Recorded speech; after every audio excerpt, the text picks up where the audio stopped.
Το λόγο έχει η κυρία Τομά για 4 λεπτά. Mrs. Toma, you have the floor.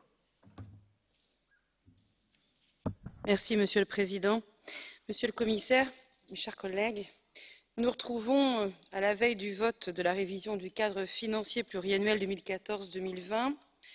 Nous avons croisé les vents contraires, évité quelques hauts fonds, subi des calmes plats pendant des mois d'immobilisme et essuyé aussi quelques bourrasques, et nous avons résisté aux sirènes qui nous chantaient que nous n'arriverions jamais à bon port.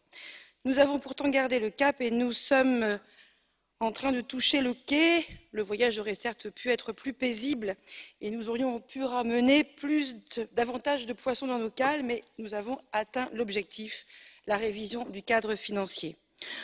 En effet, si la programmation budgétaire étendue sur 7 ans permet à chacun, région, État, laboratoire de recherche, etc., d'accéder avec sérénité aux programmes européens, avec aussi visibilité et efficacité, cet exercice devient de plus en plus difficile. D'abord parce qu'en 2013, nous avons acté un cadre financier sous-dimensionné pour les années 2014-2020.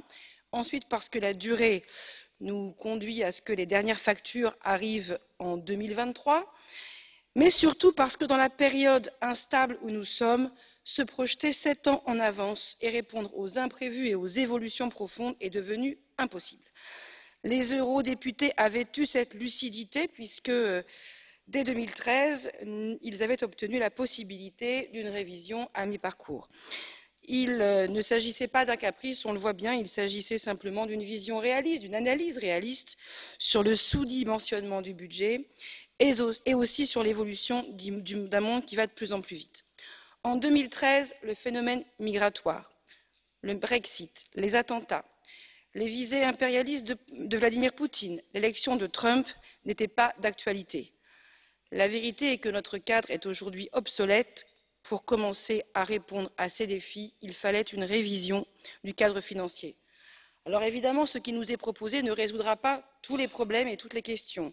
Elle n'est qu'un petit pas, mais un pas dans la bonne direction, et je souhaiterais en saluer la Commission. Ce pas en avant, c'est celui qui permet de débloquer jusqu'à 6 milliards d'euros pour les Européens, jusqu'à 3 milliards pour la flexibilité, avec 516 millions d'euros supplémentaires pour l'instrument de flexibilité, 80 millions pour la réserve d'aide d'urgence et jusqu'à 2,4 milliards d'euros de réutilisation de crédits non alloués qui viendront s'ajouter à l'instrument de flexibilité. Elle prévoit des renforcements budgétaires, vous les connaissez, pour la lutte contre le chômage des jeunes, pour l'accueil des réfugiés et 2,5 milliards d'euros pour la sécurité des Européens. Mais contrairement à nos attentes, cette révision ne prévoit ni relèvement des plafonds de dépenses, ni solution suffisante pour éviter une nouvelle crise des paiements et enfin, elle n'évoque pas malheureusement le sujet des ressources propres, pourtant indispensables si l'on veut stopper le cercle infernal de la pénurie budgétaire. Toutefois, nous sommes satisfaits. Ce texte inscrit dans le marbre le principe d'une révision à mi-parcours du cadre financier pluriannuel, démontrant son utilité et créant un précédent, une étape obligée pour l'avenir.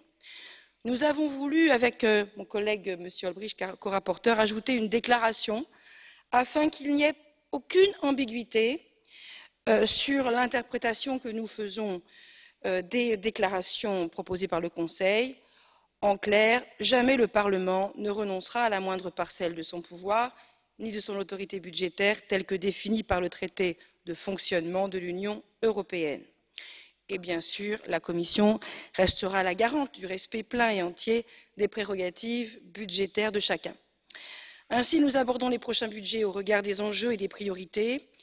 Le Parlement a toujours été et restera clair sur son interprétation du cadre financier.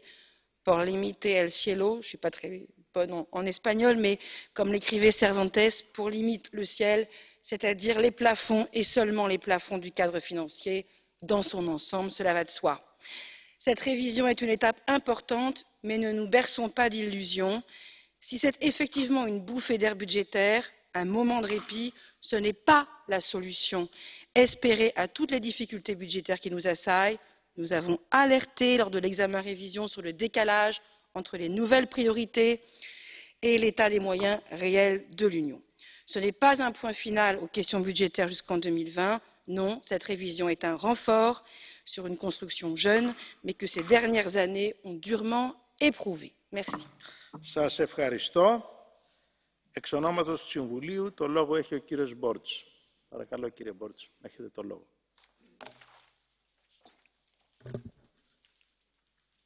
Okay. Thank you, Mr. Chair. Thank you for the invitation to address